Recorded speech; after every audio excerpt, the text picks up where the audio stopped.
Sure, go ahead. Thank you, Jen. Merry Christmas. Thank you. You too. Eve. Eve, yes.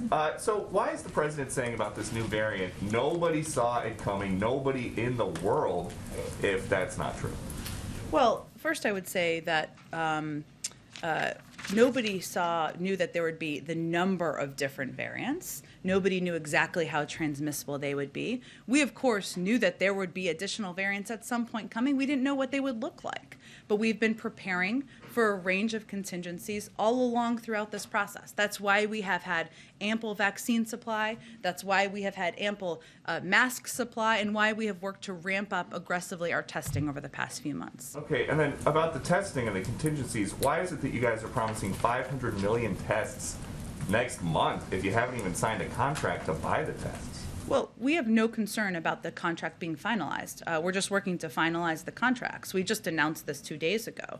But we don't see any issue or any halt to getting that done and to finalizing that. That's a natural part of the process. What I can tell you, Peter, about the process to date, because I know there's been a lot of questions about this, is that when we saw a surge in demand in Delta, we took additional actions to expand the over-the-counter test market. You may not remember this, but if you look back to the period pre-Delta, actually a lot of these testing companies, there was so little demand, they were laying people off around the country and around the world because there was not demand. What the president also did was use the Defense Production Act to invest $3 billion to ensure we were upping the market so the market would have the capacity to produce more tests. And also, as you know, the FDA approved 8 tests. Otherwise, we wouldn't have had the capacity to do what we're doing for January. But if it's so easy to get the tests, why don't people have them now? Who here decided that Americans were going to want to have access to these tests in January as opposed to now before they